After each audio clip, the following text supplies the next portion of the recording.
شریعت کو آگے رکھو، شریعت کو سامنے رکھو، دین کو سامنے رکھو، اسلام کو سامنے رکھو، اس کے فالوور بنو، اس سے فالو کرو، اس کے پیچھے چلو۔ کامیابی کی دلیل یہ ہے، اللہ کے نبی صلی اللہ علیہ وسلم نے صاف طور سے اعلان بھی کر دیا، دعا قبول ہونے کی 3 علامتیں ہیں۔ حدیث ہے، 3 طریقے سے اللہ تعالیٰ مانگی ہوئی دعاؤں کو قبول کرتا ہے۔ کوئی دعا ہماری ضائع نہیں جاتی، یقین جانو۔ ممبر رسول پر بیٹھ کر بول رہا ہوں، مسجد میں بیٹھ کر بتا رہا ہوں، اللہ کے گھر میں کوئی دعا ضائع نہیں جاتی، کوئی دعا بیکار نہیں جاتی۔ جو بھی دعا تم کرو گے اللہ ضرور اسے قبول کرے گا، لیکن یہ الگ بات ہے کہ قبول کرنے کا طریقہ الگ ہے۔ طریقہ کیا ہے؟ اللہ کے نبی صلی اللہ علیہ وسلم نے فرمایا دعا کو اللہ تعالیٰ 3 طریقوں سے قبول کرتا ہے۔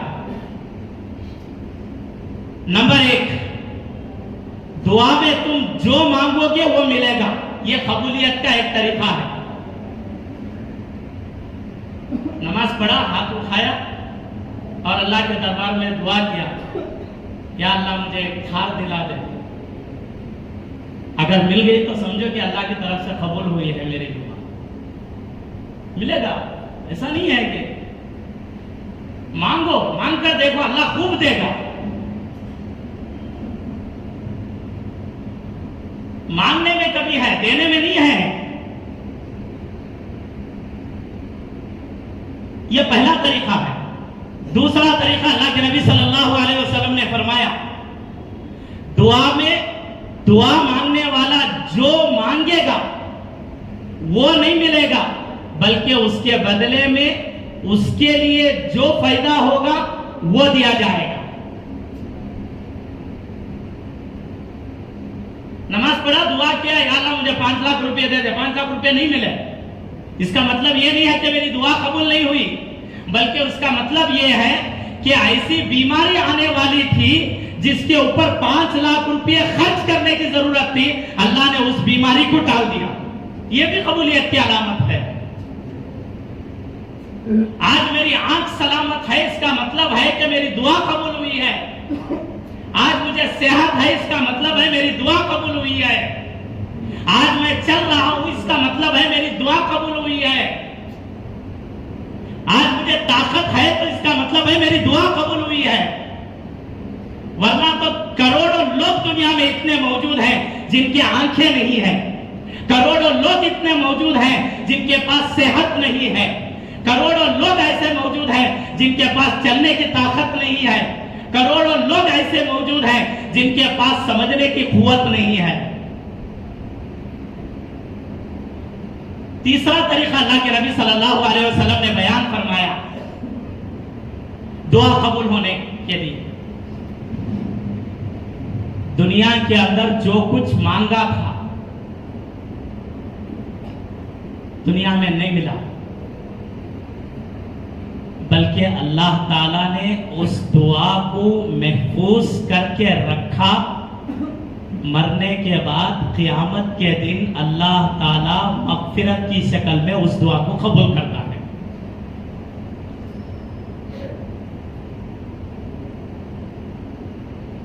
جو مانگا وہ بھی نہیں ملا، یا اس کے بدلے میں دوسری چیز بھی نہیں ملی، دنیا میں وہ دعا ہرگز قبول ہوئی ہی نہیں۔ لیکن اللہ کے نبی صلی اللہ علیہ وسلم فرماتے ہیں میں اور آپ ہمارے نبی صلی اللہ علیہ وسلم کی ہر بات کو سچا مانتے ہیں۔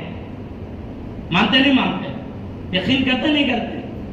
اللہ کے نبی کا فرمان ہے، اللہ کے نبی صلی اللہ علیہ وسلم فرماتے ہیں دعا قبول ہونے کی تیسری علامت اور تیسرا طریقہ یہ ہے اللہ تعالیٰ کل قیامت کے دن اس کے بدلے میں اسے جنت میں بھیجے گا۔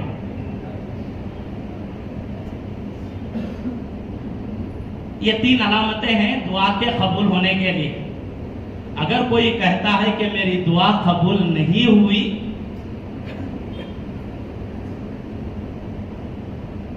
اس کو کہنے کا حق نہیں ہے۔ اگر کہنا ہے تو کہو ضرور، کہ میں نے جو دعا کی تھی وہ قبول نہیں ہوئی. قبول نہیں ہوئی کب کہہ سکتے آپ؟ جب مرنے کے بعد بھی نہیں ملا تو.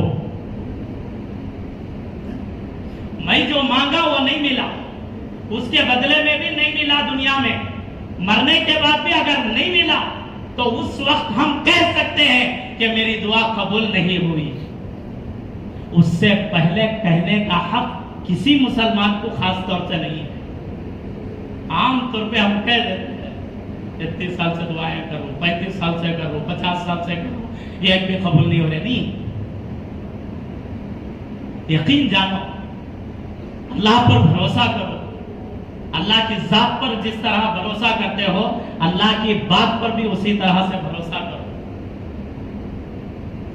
دیکھو اس کے بعد کیسے ہمارے دعائیں قبول ہوتی ہیں, ہماری ضرورتیں پوری ہوتی ہیں, روزی روٹی کے دروازے کیسے کھلتے ہیں. دیکھو آج اس کی ضرورت ہے دوستو, مانگنے کی ضرورت ہے. الغرض بات کہیں پر جا رہی ہے. بتا یہ رہا تھا کہ قرآن مجید ہر سوال کا جواب ہے, ہر دعا کے قبول ہونے کا ایک ذریعہ ہے. قرآن میں وعدے ہیں پکے, اللہ کبھی وعدہ خلافی نہیں کرتا. قرآن اعلان کر رہا ہے جو تم مانگو گے میں دوں گا, تم دعا کرو میں قبول کروں گا. اللہ کہہ رہا ہے. یقین کرنے کی ضرورت ہے, ماننے کی ضرورت ہے, دل سے بھروسہ کرنے کی ضرورت ہے اس کی باتوں پر. قرآن مجید اس لیے اتارا گیا ہے, تلاوت ضرور کریں, ثواب ضرور ملے گا, ضرور پڑھیں, نمازوں میں پڑھے, غیر نماز میں, باہر کی نماز پر پڑھے, تلاوت گھر میں کریں, مسجدوں میں کرے, دکانوں میں کرے, ثواب ضرور ملے گا, برکت ضرور ملے گی, رحمت ضرور ملے گی. اصل مقصد کیا ہے؟ قرآن کو سمجھ کر اس کے مطابق زندگی میں عمل کرنا ہے. اصل مقصد اس لیے اللہ نے قرآن مجید کو اتارا ہے. قرآن نے جیسا کہ بتایا کہ میرا ایمان اگر کمزور ہے, کہ میں سوچ رہا ہوں کہ میں اتنے سال سے دعائیں کر رہا ہوں, میری دعا قبول نہیں ہو رہی ہے, اس کا مطلب یہ ہے کہ میرا ایمان کمزور ہے. اللہ کے باتوں پر, اللہ کے وعدوں پر میرا یقین کمزور ہے. اسے مضبوط کرنے کی ضرورت ہے. وہ مضبوط کرنا ہے, ایمان کو مضبوط کرنا ہے تو قرآن پڑھنا ہے, سمجھ کر پڑھنا ہے, زندگی میں عمل بھی کرنا ہے. پورے قرآن کو زندگی میں لانا ہے. اللہ نے قرآن مجید اس لیے نازل فرمایا ہے. اللہ ہم سب کو عمل کرنے کی توفیق عطا فرمائے. الغرض قرآن مجید ایک دستور حیات ہے, زندگی گزارنے کا ایک سلیقہ ہے. اس کے اندر پورا اللہ تعالیٰ نے بیان کر دیا ہے. اس کے اندر ہر انسان بالخصوص مسلمان چاہتا ہے کہ وہ آخرت میں بھی کامیاب ہو جائے اور دنیا میں بھی کامیاب ہو جائے. اللہ تعالیٰ نے ایک راز بتایا ہے, وہ راز آپ حضرات کی خدمت میں رکھنا چاہتا ہوں. وہ راز یہ ہے کہ ہم اپنے دل کو صاف رکھیں. آج اس کی ضرورت ہے دوستو. بڑے درد کے ساتھ, بڑے دکھ کے ساتھ آپ کے سامنے میں پیش کر رہا ہوں. عبادت ضروری ہے, نماز پڑھنا بھی ضروری ہے, فرض ہے, زکوٰۃ دینا بھی فرض ہے, حج کرنا بھی فرض ہے, روزے رکھنا بھی فرض ہے, تلاوت ضروری ہے, ذکر و اذکار ضروری ہے, صدقہ خیرات ضروری ہے, ایک دوسرے کا تعاون ضروری ہے, ماں باپ کی خدمت ضروری ہے. یہ ساری چیزیں عبادت ہیں. جس طرح عبادت کرنا ضروری ہے, اس عبادت کی حفاظت اس سے زیادہ ضروری ہے. عبادت تو کر لیتے ہیں لیکن عبادت کی حفاظت نہیں کرتے ہم لوگ. اس کا سب سے بڑا ریزن یہ ہے کہ ہم نے اپنے دلوں کو گندا کر لیا ہے, دلوں کو ہم نے ناپاک کر لیا ہے. دلوں کے اندر نفاق آ گیا, دلوں کے اندر حسد آ گیا, دلوں کے اندر بغض آ گیا, دلوں کے اندر نفرت آ گئی, دلوں کے اندر کینہ آ گیا. میرے آقا صلی اللہ علیہ وسلم نے فرمایا ان الحسد یاکل الحسن کما تاکل النار الحطب. حسد نیکیوں کو اس طرح کھا جاتا ہے جس طرح آگ سوکھی لکڑی کو کھا جاتی ہے. ہم سوچ رہے ہیں کہ میں اتنے سال سے نماز پڑھ رہا ہوں کامیاب ہو جا، تو نہیں. اللہ سب کی مغفرت فرمائے، اللہ سب کو معاف فرمائے. دوستو عبادت ضروری ہے، عبادت سے زیادہ عبادت کی حفاظت ضروری ہے. عبادت کی حفاظت ہوتی ہے معاملات کے درستگی پر. معاملات درست رکھو. کسی کے یہاں کام کر رہے ہو ملازم بن کر، معاملات اپنے آقا سے اپنے یجمان سے صحیح رکھو، بالکل صاف ستھرے رکھو. 1 روپیے کا حساب کتاب بھی ادھر ادھر نہیں. ہماری عبادت کی حفاظت ہوگی انشاءاللہ. میاں بیوی ہیں، شوہر کے لیے ضروری ہے کہ بیوی کے ساتھ معاملات صاف رکھے. بیوی ہے، اس کے لیے ضروری ہے کہ اپنے شوہر سے معاملات صاف رکھے. استاد ہے، اپنے شاگردوں سے اسٹوڈنٹ سے معاملات صاف رکھے، کلیئر رکھے. اسٹوڈنٹس ہیں، اپنے ٹیچرز کے ساتھ معاملات صاف رکھے. دوست ہیں، دوستی میں معاملات صاف رکھیں. پڑوسی ہیں، پڑوسیوں کے ساتھ معاملات صاف رکھیں. محلے میں ہیں، محلے والے ہیں، معاملات صاف رکھیں. امام ہیں، مقتدیوں سے معاملات صاف رکھیں. مقتدی ہے، امام سے معاملات صاف رکھیں. معاملات کی کمی ہے دوستو، صفائی کی کمی ہے. اس کا بنیادی ریزن یہ ہے کہ ہم نے اپنے دلوں کو گندا کر لیا. معاملات صاف ہوتے ہیں دلوں کے صاف ہونے پر. آج دلوں کو صاف کرنے کی ضرورت ہے. قرآن مجید میں اللہ نے اسی کو فرمایا قد افلح من تزکا، جس نے دل کو صاف کر لیا وہ کامیاب ہو گیا. قرآن میں اللہ نے فرمایا، اٹھا کر دیکھو، جس کا دل صاف ہے وہ دنیا میں بھی کامیاب ہے اور آخرت میں بھی کامیاب ہے.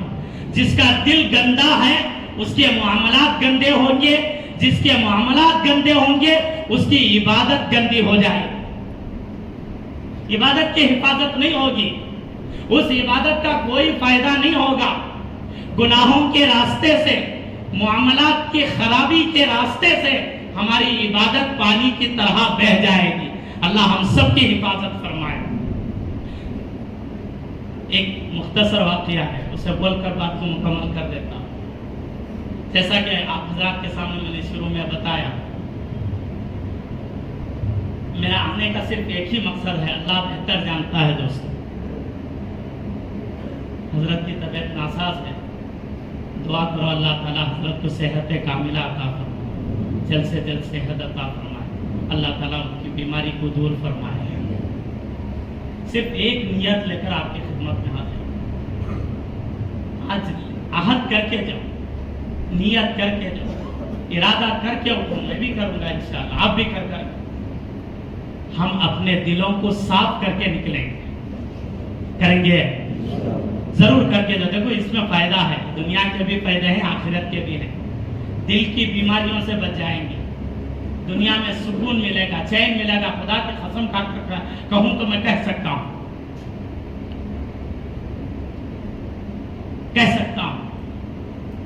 آج دل کو صاف کرنے کی ضرورت ہے دوستو. ہم نے تو کیسے کیسے خیالات بتانے کا وقت نہیں ہے. ہم جانتے ہیں ہمارے دل کی کیفیت. اس سے کچھ فائدہ نہیں ہے دوستو، کچھ فائدہ نہیں ہے. دنیا کا بھی نقصان ہے اور آخرت کا بھی نقصان ہے. نفرتیں مت رکھو، رشتہ داروں سے نفرتیں مت رکھو، دوستوں سے نفرتیں مت رکھو، کسی سے حسد مت کرو، جلن مت کرو، کچھ مت کرو. ہمارا حال ہی عجیب ہے. دکھ ہوتا ہے دل سے، ایسے آنسو نکل رہے ہیں، میں بتا نہیں سکتا آپ کو. ہم مسلمان ہیں، دعوے اتنے بڑے کرتے ہیں ہم لوگ. نہیں، ضرورت نہیں ہے دوستو، اس کچھ ضرورت نہیں، کچھ فائدہ نہیں۔ اگر تم دنیا اور آخرت کی کامیابی اور بھلائی چاہتے ہو، بھلائی اسی میں ہے کہ آپ دلوں کے اندر سے گندگیوں کو نکال دو، اس کی ضرورت نہیں ہے۔ جیسا کہ شروع میں بتایا کہ حدیث قرآن کی گائیڈ ہے۔ دل کو صاف کرنا کیا مطلب ہے؟ حدیث میں آتا ہے کہ واقعہ بول کر مشہور واقعہ ہے، آپ حضرات بھی شاید جانتے ہوں گے۔ حضرت انس بن مالک رضی اللہ تعالیٰ عنہ فرماتے ہیں کنا جالسا عند نبی صلی اللہ علیہ وسلم، ایک مرتبہ ہم آپ صلی اللہ علیہ وسلم کی مجلس میں بیٹھے ہوئے تھے، اچانک آپ صلی اللہ علیہ وسلم نے فرمایا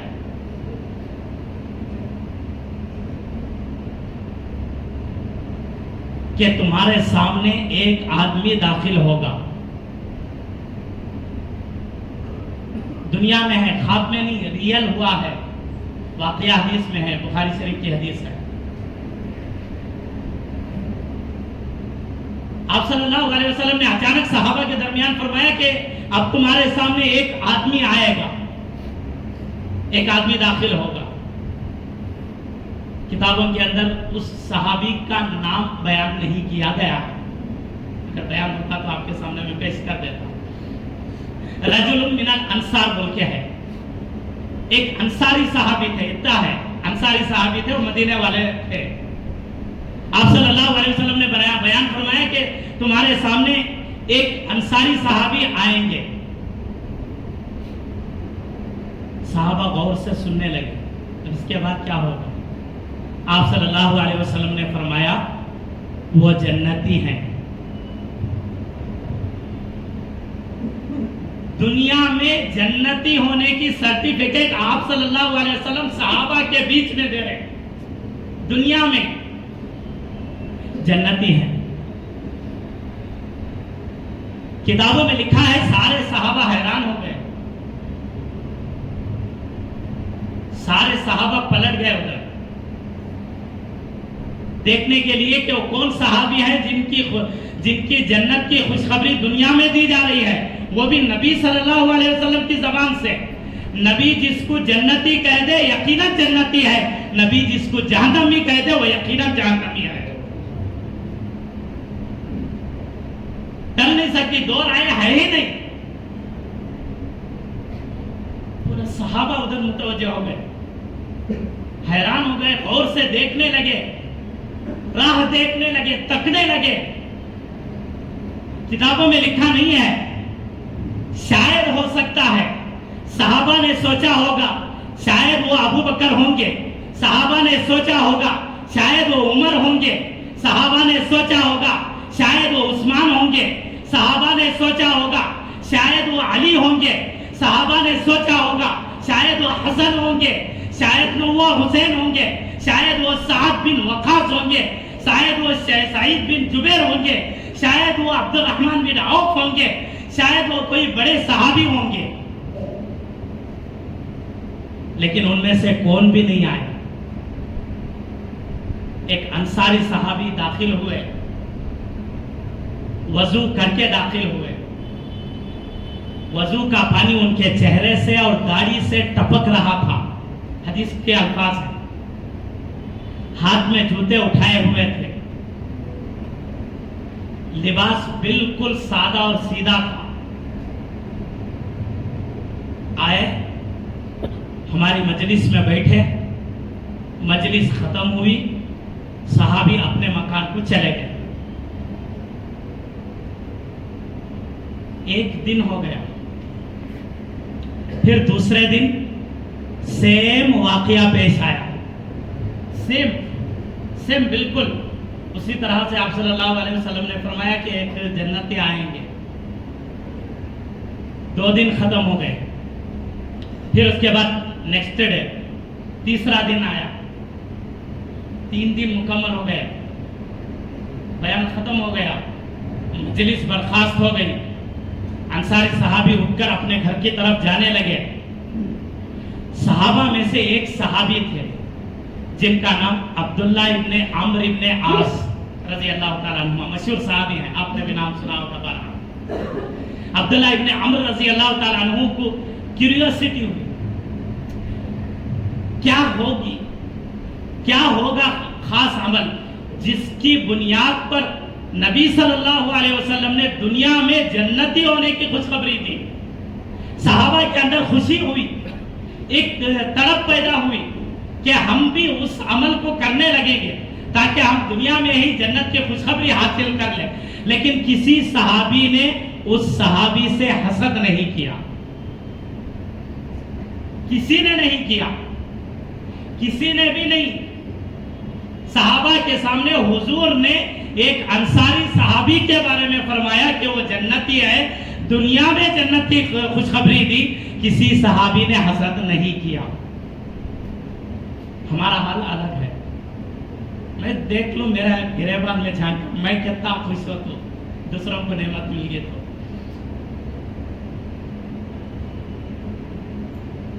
دکان کھول ڈالا، منجے وہاں سے شروع، اس کے سامنے لگ رہا دکان میں کھول رہا، دکان اچھا کھول رہا ہو، انہیں لے لیا وہ اس سے اچھی لینا رہے، اس کا نہیں اتنے پیسے ہی یہ ہے، اس کا نہیں کہ میں کرنا رہا لینا رہا۔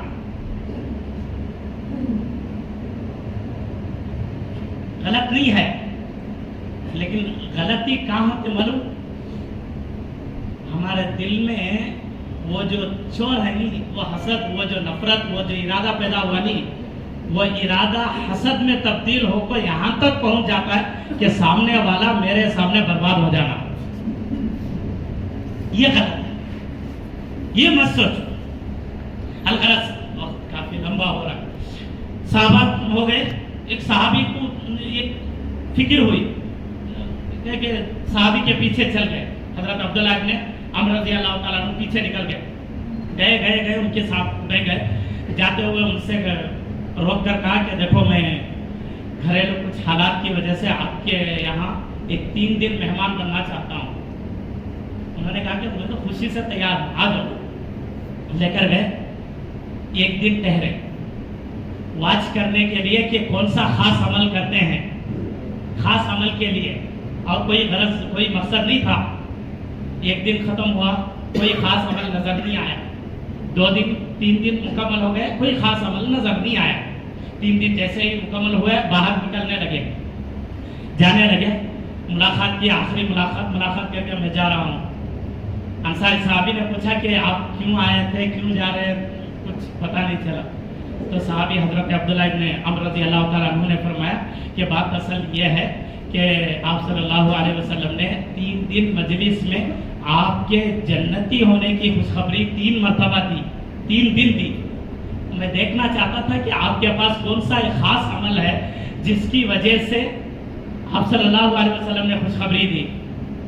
تو انصاری صحابی نے فرمایا کہ میرے پاس تو کوئی خاص ایسا عمل نہیں ہے، وہی اعمال ہیں جو آپ نے 3 دن دیکھے، کوئی خاص عمل نہیں ہے۔ جیسے ہی سنے عبداللہ ابن عمر رضی اللہ تعالیٰ عنہ نکلنے لگے تو انصاری صحابی نے آواز دی، حضرت 1 منٹ رک جاؤ۔ رک گئے۔ دیکھو ایک بات ہے میرے پاس، دیکھو تمہارے کام کی رہے تو لے لو، مجھے نہیں لگتا کہ وہی کوئی خاص عمل ہے، نہیں لگتا کوئی خاص عمل ہے۔ عبداللہ ابن عمر رضی اللہ تعالیٰ عنہ نے پوچھا کہ بتاؤ کیا ہے خاص عمل، کیا ہے؟ چھوٹا عمل ہے، بتاؤ چھوٹا یا بڑا، بتاؤ کیا عمل ہے۔ انصاری صحابی نے جو جواب دیا وہی جواب میں آپ کی خدمت میں رکھنا چاہتا ہوں، اسے نوٹ کر کے جاؤ، اسے لے کر جاؤ۔ حدیث کے الفاظ ہیں، انصاری صحابی نے فرمایا کہ میں کسی سے حسد نہیں کرتا، میرے دل میں حسد نہیں ہے۔ فوراً عبداللہ ابن عمر رضی اللہ تعالیٰ عنہ نے دیر نہیں کی، فوراً حضرت عبداللہ ابن عمر رضی اللہ تعالیٰ عنہ نے فرمایا کہ یہی تو بات ہے، ہمارے لیے مشکل ہے، ہم یہ نہیں کر سکتے، تم کر رہے ہو۔ یہ معمولی عمل نہیں ہے دوستوں، دلوں کو صاف رکھنا یہ بہت بڑا عمل ہے، یہ چھوٹا موٹا عمل نہیں ہے۔ اللہ کے نبی نے فرمایا جس کا دل صاف ہوگا اس کا سارا بدن صاف ہوگا، اگر دل خراب ہو گیا سارے بدن سے نکلنے والے اعمال بھی خراب ہوں گے. اللہ تعالیٰ سے دعا فرمائے اللہ تعالیٰ ہم سب کو دلوں کو صاف کرنے کی توفیق عطا فرمائے، معاملات کو صاف رکھنے کی توفیق عطا فرمائے، سیدھے راستے پر چلنے کی توفیق عطا فرمائے، نفرتوں کو نکالنے کی توفیق عطا فرمائے، حسد کو نکالنے کی توفیق عطا فرمائے. اللہ تعالیٰ محبتوں کو پیدا کرے. اللہ ہمارے دلوں کو اس طرح بنائے جس طرح صحابہ کے دل تھے. کسی کی خوشی دیکھ کر خوش ہو جائے ایسا دل بنائے، کسی کی نعمت کو دیکھ کر اپنا دل خوش ہو جائے ایسا بنائے. کسی کے پاس کار آئے تو میں خوش ہو جاؤں، میرا بھائی کے پاس کار آیا ایسا دل بنائے. اللہ تعالیٰ ہم سب کو عمل کرنے کی توفیق عطا فرمائے. وآخر دعوانا الحمدللہ رب العالمین.